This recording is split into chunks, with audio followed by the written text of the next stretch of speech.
Eu sempre gosto Tô brincando, pode ir. Eu sempre gosto de contar essa experiência que eu tive com meu filho de hoje 14 anos, mas na época eu não sei se tinha 5, 6, alguma coisa assim. Era pequenininho e me viu lavando o carro, me via lavando o carro. Disse, papai, eu quero lavar o carro também. Eu falei, bora lá, meu filho, bora lá. Tinha comprado um carro lá, que era antigo, mas para mim era o mais novo que eu tinha tido até então, porque o anterior era aquele ungido, onde deixa a poça de óleo, né? Era o chamado cicatriz, né, mano? É o Escort.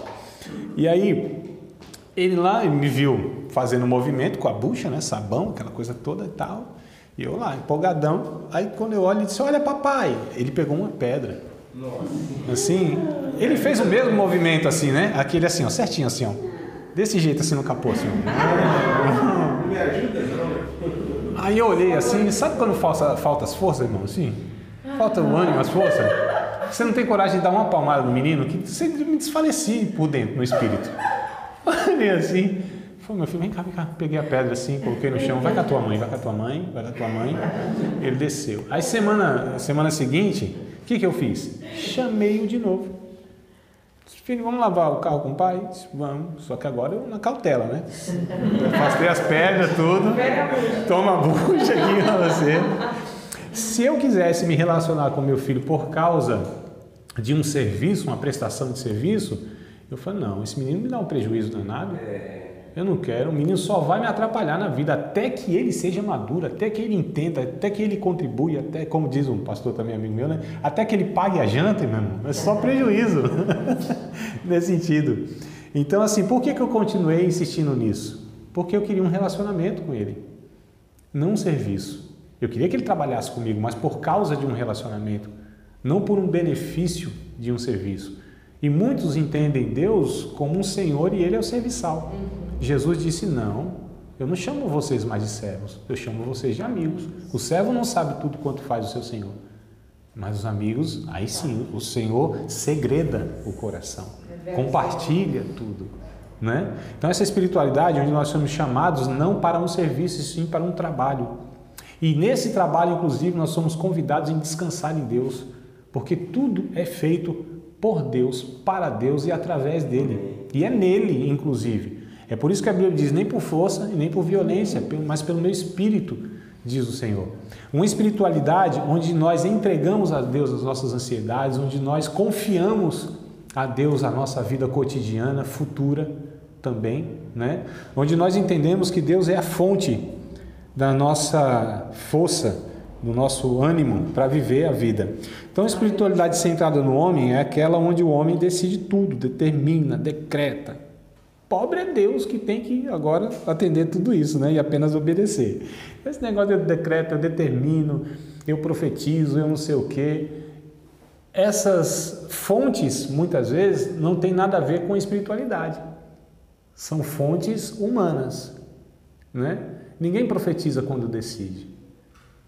O profeta não é gerador da profecia, ele é apenas um transmissor. Tem que ter cuidado para transmitir fielmente ela, não acrescentar e nem tirar, não contaminar, não trazer ruído na comunicação. Mas o profeta não tem como gerar, não. É Deus que faz isso. É Deus que gera a mensagem. E se é profecia de Deus, então o negócio é muito sério, né? Nós temos esses hábitos. Nós temos esse adestramento, a gente tem essa repetição de comportamento porque a gente vive no meio e a gente acaba reproduzindo as coisas inconscientemente ou porque nós somos ensinados daquela forma. Mas a espiritualidade é um relacionamento, como eu disse, com Deus. Então é Deus que age no indivíduo dentro de uma coletividade, né? E se é Deus fazendo, existe uma marca, existe uma transformação de vida. Então uma espiritualidade onde se tem muito poder aparente, mas pouca transformação subjetiva na vida das pessoas, eu desconfio desse poder, dessa ação de Deus, né? Cai no poder, mas levanta o mesmo marido ruim, o mesmo fofoqueiro, o mesmo sem compromisso, o mesmo egoísta. Que poder é esse que veio sobre minha vida e não me transformou? Todas as ações de Deus, todos os cultos, todos os encontros com Deus exigem naturalmente uma transformação do indivíduo, porque é a natureza de Deus sendo impregnada em nós, é a natureza de Deus tendo contato conosco, né? Então é por aí que a gente tem. Todo encontro gera transformação. Tem que ser, né? Senão não é encontro, é reunião, né? É culto pagão, como eu disse para vocês, quem ora muito é porque não confia em Deus, né? Quem ora muito é porque é pagão. Jesus disse: vocês oram, pensando que na repetição da oração de vocês vão ser atendidos. Os pagãos fazem isso. Os discípulos não fazem isso.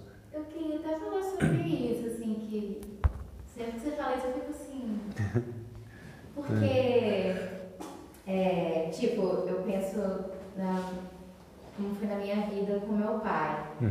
Fiquei anos da minha vida orando por ele, orando sempre a mesma coisa.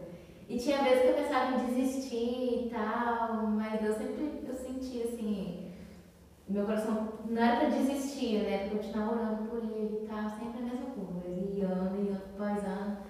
Até que em 2018 ele se converteu. E eu sabia que quando isso acontecesse ia ser de verdade, pelo caráter do meu pai, né? Sim. E aí sempre que você fala isso, eu penso assim, então eu sempre tô orando uma vez só? Como assim, né? Não sei, não entra na minha cabeça aí. Tá, vamos lá ver se a gente consegue então entender o que Jesus disse lá no capítulo 6 de Mateus, quando ele disse isso, né? Ele estava dizendo assim, não ore mais 2 vezes pela mesma coisa? Não necessariamente. Mas o que a gente precisa entender, Natânia, é que muitos pensam que se eles não orarem, ou se eles não orarem muitas vezes pela mesma coisa, essa insistência, esse bater, e usam até equivocadamente o texto de Mateus capítulo 7, que não tem nada a ver, que não pode, que é assim, uma violação hermenêutica, você usar aquele texto, oi? Não, do capítulo 7, que diz, pedir, dá-se usar, bater e tudo mais, né? Essa outra parábola aí do Lucas capítulo 18, né, que você está falando, irmão Bruno? Tá, então assim, essa ideia de que assim, Jesus disse, os pagãos é que pensam que por pedir muito é que serão atendidos. Quando Jesus ensina, e todo o Novo Testamento, os apóstolos ensinam para perseverar em oração, é para que a gente tenha uma vida de oração, de relacionamento com Deus, né? E não porque a gente vai pedir muitas vezes a mesma coisa, insistir, bater, né, na porta de Deus, que por causa disso, por causa da minha insistência, que Deus vai fazer. Quando nós entendemos que uma oração foi atendida, a gente não ora mais. E será que Deus é esse que precisa, a gente mesmo de fato está insistindo? Será que esse Pai que entende já a minha necessidade, né, e eu apresento isso diante dele, aquilo já não basta? Talvez é muito mais a falta de convicção nossa, de fé nossa, ou talvez porque nós fomos ensinados que a gente tem que fazer isso. Mas são os pagãos que fazem isso. E professor, lá no Isaías, quando ele fala sobre os atalaias, Ezequiel, não sei não, mas tem lá. Ele fala assim, não deixe que eu durma, não me dê descanso, orem sempre. Eu estou parafraseando. Não me dê descanso, não deixe que eu durma, não... importunação. Isso, é alguma coisa assim, mas seria o quê? Tá, eu preciso saber o texto, ver o texto, o contexto. Tem um computador na sua cabeça. Não. Ele fala assim que você tem um amigo, sobre os atalaias. Tá, bom, primeira coisa, é Isaías ou Ezequiel, né? Antigo Testamento. Tá, Antigo Testamento, então a gente precisa ver o Antigo Testamento. Quando a gente pega o Antigo Testamento, textos do Antigo Testamento, para a gente fundamentar doutrina e verdades, a gente precisa saber se o Novo Testamento tem a continuidade disso. Quando Paulo fala orar sem cessar. Isso, aí sim, então tá tudo bem, lá em Tessalonicenses. É esse a oração contínua e não o mesmo pedido? Não, é a vida de oração. A vida de oração, precisa ter uma vida de oração. Agora, só para entender assim, por exemplo, a gente acha mesmo que se eu não orasse, Deus não iria salvar? Se eu não tivesse esses 2 anos, 10 anos, 20 anos de oração, será que se eu esmorecesse, se eu de alguma maneira desfalecesse na oração a respeito disso, seria a causa de Deus não salvar? Esse é o pensamento que eu gostaria que a gente pudesse estar pensando, né? Essa ideia que a gente pudesse estar pensando. Agora sim, se a gente entende que deve orar, nós devemos orar. Se deve orar por aquilo, então continue orando. Agora, se eu tenho no meu coração, se eu tenho entendimento, eu orei sobre isso aqui, eu entendo que Deus ouviu, que Deus me atendeu aqui no sentido de me deu ouvidos. Por que eu preciso orar outras vezes? Talvez não é o fato de que eu fui ensinado assim, mas talvez não é isso que deve ser, não é isso que a Bíblia diz. Porque se eu tenho um pai humano, eu apresentei para ele a minha necessidade, o meu desejo, eu vou vencê-lo pela insistência? Essa ideia que eu sempre tento combater, nessa ideia que a gente tem assim, não, você precisa orar. E se você não orar, Deus não vai fazer. Calma aí. Então Deus, Ele depende da minha oração. Eu acho que está na intenção do seu coração. E a questão do texto de Lucas 18? Sim. Exatamente. Dessa insistência, né? Uhum. Ali o texto vai dizer, do juízo inclusive, né, mano? Essa passagem, né? Do juízo. Pode, leia, por favor. Então Jesus propôs uma parábola aos seus discípulos com a intenção de diverti-los quanto ao dever de orar continuamente e nunca jamais desanimar. Eles contam em certa cidade, havia um juiz que não temia a Deus, tampouco era sensível à necessidade das pessoas. E havia naquela mesma cidade um viúvo que frequentemente se dirigia a ele, rogando: faz-me justiça na causa que pleiteio contra o meu adversário. Ele, por algum tempo, não quis atender, todavia, mais tarde, considerou consigo mesmo: é bem verdade que eu não temo a Deus, nem respeito a pessoa alguma. Contudo, como essa viúva me importuna, farei justiça a ela, para não acontecer que, por fim, venha a me aborrecer ainda mais. Então concluiu o Senhor: atentai à resposta do juiz da injustiça. Porventura Deus não fará plena justiça aos seus escolhidos, que ele clamam de dia e de noite, ainda que lhe pareça demorando em atendê-los? Eu vos asseguro, e ele vos fará sua justiça e depressa. No entanto, quando o Filho do Homem vier, encontrará fé em alguma parte da terra? Sim. Eu entendo dessa parábola o seguinte: o que Jesus está tentando aí nos ensinar através dessa parábola? A vida de oração, a vida de insistência. Não você orar por uma mesma coisa e por causa dessa oração Deus vai se comover e Deus vai atender por causa da oração. Esse é o ponto que eu quero colocar aqui, a causa. Sim. Então Deus, Ele só fez porque eu insisti. Esse é o ponto que eu quero frisar, entenderam? Agora Jeremias 33, eu gosto desse texto. Clama a mim e responder-te-ei, anunciar-te-ei, sim. Só que aí ele mostra, eu entendo assim, que mostra o objetivo da oração, que é intimidade com o Pai. Sim. Porque se você só conta um segredo, algo que a gente não sabe, né? Colocar um segredo, para que você tenha um certo de intimidade. A gente tem um contexto que é assim, a mentalidade nossa é que a oração move a mão de Deus, que a oração ela faz Deus fazer coisas. Eu particularmente, eu não consigo entender a oração, o privilégio de orar, a advertência, né, que a Bíblia diz para a gente não deixar de orar, como esse benefício. A gente precisa fazer isso porque a gente tem um benefício. Que isso vem a reboque, fato. Que isso vem como acessório, fato. Né? Que aqueles que de fato se relacionam com Deus vão desfrutar, fato. E vão contemplar e ser sensíveis, inclusive, o que Deus está fazendo, até mesmo na sua vida e nas outras. Mas eu entendo que a gente precisa combater essa mentalidade individualista, que muitas vezes assim, porque se a pessoa chega à conclusão: nossa, eu orei e Deus fez. Há dois perigos aqui. Dela achar que aquele lá não tá recebendo porque não está orando o suficiente, né? Então, você não está orando o suficiente, meu irmão. Ou você não orou certo, né? Assim, não achou a palavra-chave, né? Lá para abrir o cofre do trem. Então, você não orou certo, você não teve a palavra certa. Então, aí já está um negócio complicado. Então, tem dois perigos, né? Eu achar que Deus me atendeu por causa da minha insistência. E aí, com isso, então, eu falo: opa, então, tá vendo? Ó, se eu desisto de orar, há um certo merecimento nisso. Há um certo mérito nisso. Há um certo pensamento e sentimento de que eu mereci, eu paguei o preço. Eu paguei o preço. É isso que a gente usa como termo. Não paga o preço, meu irmão. Nossa, então eu tenho condição de pagar o preço para conquistar algumas coisas e tal. Que Deus é esse, amados?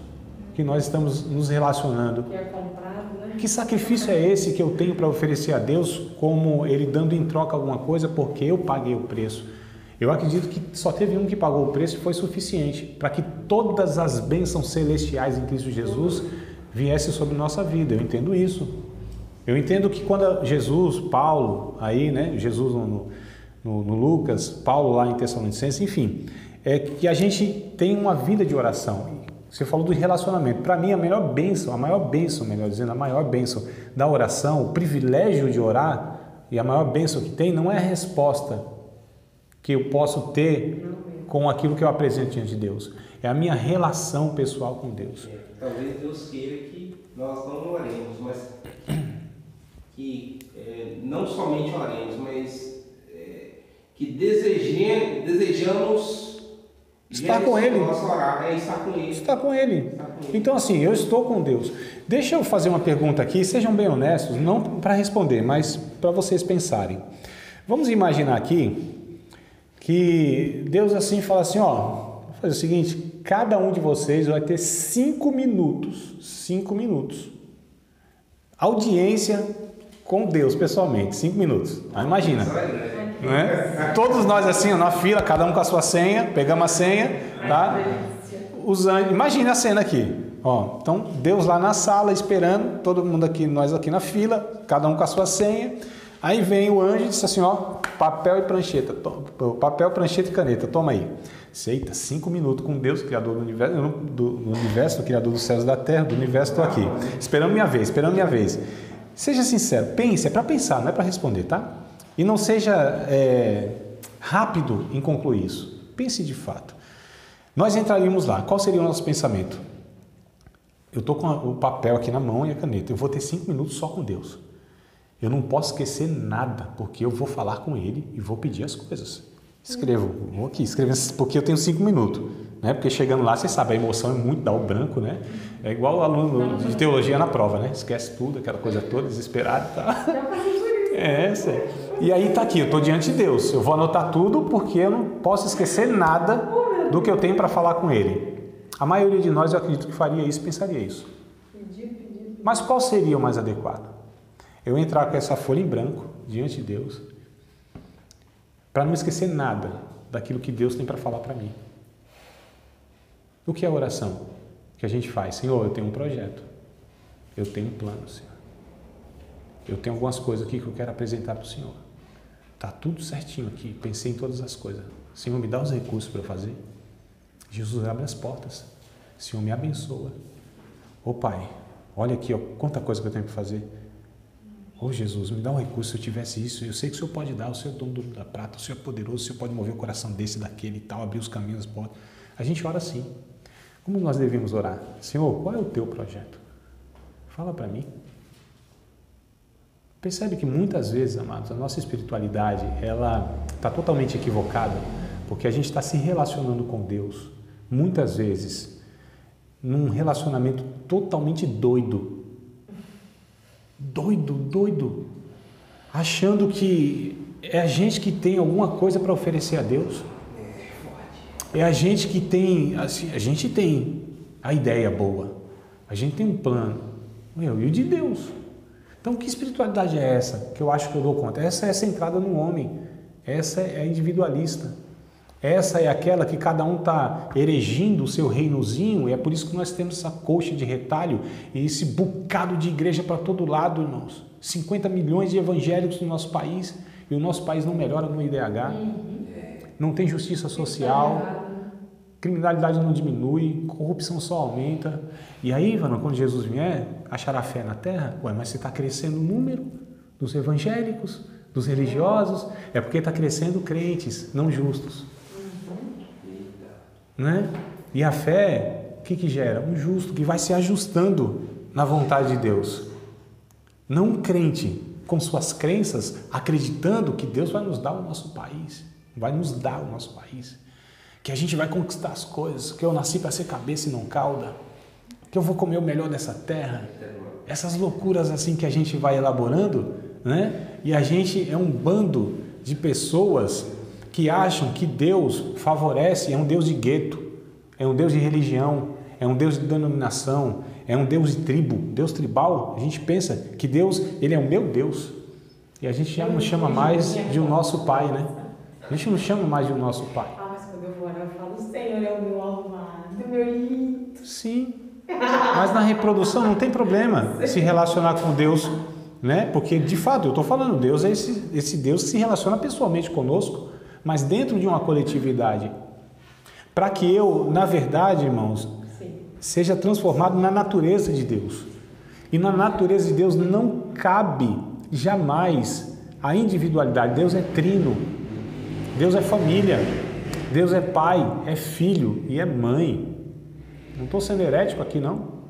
Deus é família, né? Como que a gente pode pensar, como que a gente pode ir em oração pensando em nós? Como que a gente pode se relacionar com Deus e achar que Deus nos abençoou por causa de nós e não apesar de nós? E que bênção é essa que Deus me dá? Que sucesso é esse que Deus me dá? Que isso não melhora a vida das pessoas em minha volta? Exato. Que poder é esse que Deus me dá, que não me faz ser mais humilde, mais generoso, mais entregue ao outro, que eu olhe para o outro, amados? Que espiritualidade é essa que nós temos, onde a gente acha que pode orar e fazer com que Deus faça coisas que Ele já não ia fazer antes? Então, se não fosse eu, Deus tem que me agradecer. A gente só falta, né? Diz, Senhor, o Senhor devia me agradecer, viu? Porque eu orei aqui, porque se eu não oro, o Senhor não ia fazer. Não tem uma única coisa que Deus faça que Ele já não ia fazer antes que eu orasse, antes que eu nascesse, antes que eu existisse, Ele já ia fazer. Deus não altera em absolutamente coisa nenhuma, nada do que Ele não é mutável, né? Nele não há sombra nem variação nenhuma, não há mudança nem sombra de variação, como diz o texto. Então tudo que Deus faz, Ele ia fazer independente de mim. Agora eu sou muito privilegiado quando Deus me chama, meu filho, anda comigo. Vamos aqui, inclusive, vou colocar no teu coração algumas palavras aí, você vai orar a mim. Porque eu não sei, porque eu não ia fazer, porque se você não me... Eu estou tão ocupado aqui, porque se você não me alerta, eu não ia saber não, amados. É porque Deus disse assim, ó, vem, estou convidando você, anda comigo, caminha comigo na história. Eu quero que você participe daquilo que eu estou fazendo. Já ia fazer muito antes. Então a oração eu vejo como um meio de nós nos tornarmos tão sensíveis a Deus a ponto de ouvirmos os seus passos andando na história, né? Conhecendo Deus e fazendo a sua vontade, o senhor já viu esse livro? Nós já fizemos um discipulado com ele. Ele fala exatamente sobre isso. Deus ele está fazendo em todo o tempo. E Ele chama a gente para dar honra de nós fazermos com Ele. Ver o Pai trabalhando, né? Sim. Ele é maravilhoso esse livro. Exato. Então é isso. O que é a espiritualidade? O que a gente está discutindo aqui, a ética que nós falamos, a espiritualidade, é isso, né? Eu peguei aqui um texto para a gente discutir um pouquinho mais. A gente tem 4 minutos e meio ainda, para desespero de vocês. 4 minutos e meio. Ah, meu Deus. Gênesis capítulo 3, versículo de número 5. Eu vou voltar aqui a uma fala da aula passada, que eu falei sobre uma espiritualidade narcísica. Não sei se vocês lembram aí desse termo, né? Não tem nada disso não. Então, olha só. Essa foi a hora do cochilo, de uma maneira. Foi. Mandei uma pescada. Eu não ia falar não, mas agora eu vou falar. Deu uma pescada, pegou 2 tilápias e um lambari. Uma pescada assim. Tô brincando, amados. Gênesis capítulo 3, versículo número 5. Vocês acreditam que é possível ter cristãos ateus? Então, assim, eles são... nosso pastor, né, Natani, pregou alguma coisa parecida, né? Foi uma expressão que ele usou, não lembro. Acho que não foi essa, né? Cristão ateu. Foi? Foi um termo na língua portuguesa que se usa, né? Agora eu esqueci. Eu também esqueci, mas é uma ideia mais ou menos assim, não é? Disfuncionar, não. Analfabeto. Não, tem um analfabeto disfuncional, mas tem o crente disfuncional, o cristão disfuncional. Mais ou menos isso. O crente ateu disfuncional. Ele fala que acredita, mas... Nossa, me baralha tudo. É porque eu falei uma coisa e misturou, né? Mas quando ele falou, eu lembrei desse pensamento aí que eu elaboro nessas temáticas, né? Que é o cristão ateu. Fala, mas isso é um paradoxo. O cristão crê em Deus e o ateu não crê em Deus.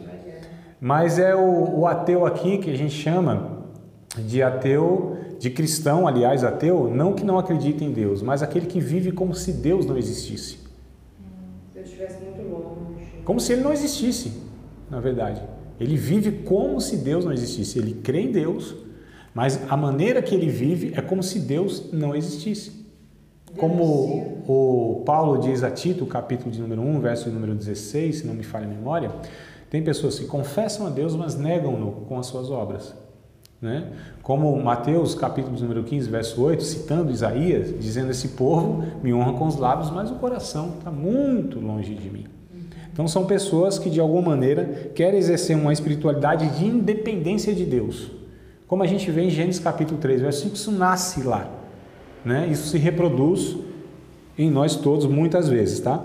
Então lá em Gênesis capítulo número 3, verso 5, o diabo propôs para que o homem fosse independente de Deus, né? Então, no dia que vocês comerem, vocês serão aí igual a Deus. Não só sabendo o bem e o mal, mas serão igual a Deus, ou iguais a Deus. Então, o antropocentrismo da fé, que a gente chama, né?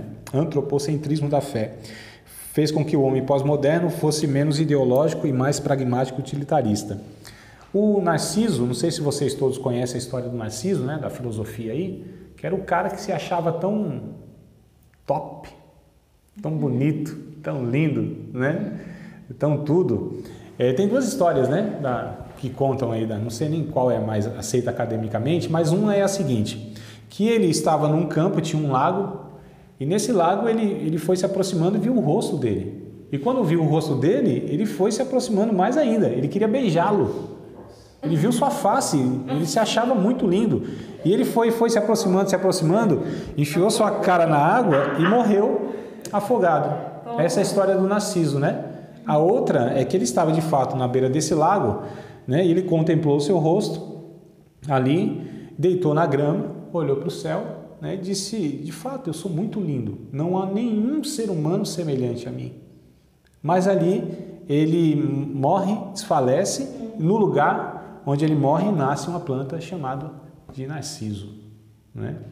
E a palavra narciso deriva a nossa palavra narcótico, narcos, né? Narcótico, melhor dizendo, narciso, narcos, que é o grego, e narcótico, né? Aquilo que embriaga, aquilo que anestesia, aquilo que insensibiliza.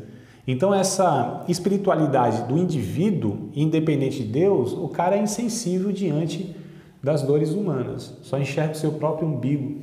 São pessoas que são ensimismadas, gente que acha de fato que ela sim tem a maior prova do mundo e os outros aí não tem muito problema na vida não. E quando ela vai orar, inclusive, ela cita todos os seus problemas, suas carências, seus sonhos, seus desejos a Deus, mas se esquece das pessoas em volta que estão sofrendo, não liga para os seus irmãos, né? Acha que Deus de fato o escolheu, a ponto de que se alguém interferir na sua vida, Deus vai abrir logo a cova, porque quando ele ora, o negócio é sério demais.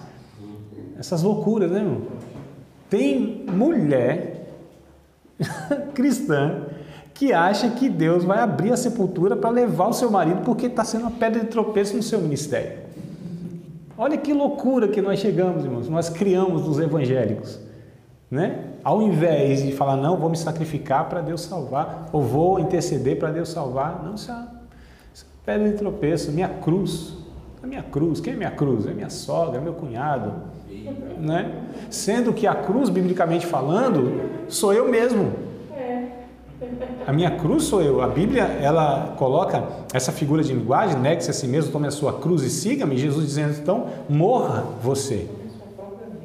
A cruz diz respeito à nossa velha natureza. Nosso maior inimigo somos nós mesmos, irmão.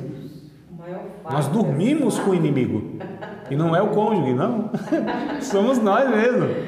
O Thomas Hobbes, um sociólogo aí da década de 60, 1960, ele diz que o lobo o homem é o lobo, né, do homem. Então, essa é a ideia que a gente tem muitas vezes desse antropocentrismo muito centrado, muito exercido na espiritualidade de hoje, né? Então, o que isso acarretou?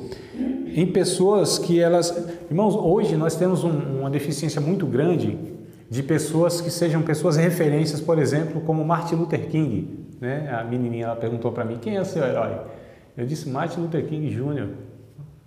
Para mim, as pessoas assim mais inspiradoras que tem na história, né? E aí perguntaram para ele, um sermão muito famoso, ele tem uns 3, 4, 5 sermões lá, muito famosos, mas em um deles ele disse, I have a dream.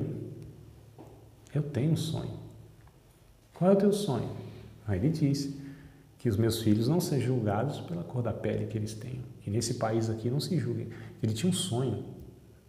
Então, essa ideia de que Eu tenho um sonho. Qual é o sonho? O sonho não diz respeito ao indivíduo. Não era ele, não era o filho dele. Ele está falando de uma nação, ele está falando de um mundo. Então o que tem gerado essa espiritualidade hoje, irmãos? Tem gerado pessoas que não têm mais ideologias, sonhos. Não são pessoas que carregam em si, sabe, uma esperança de que a partir dela, de alguma maneira, será interferido, né, ao curso de vida, até mesmo da história. Os heróis que nós chamamos são esses homens, essas mulheres, que eles acharam em Deus, né, um ponto de apoio para vislumbrar uma transformação do coletivo.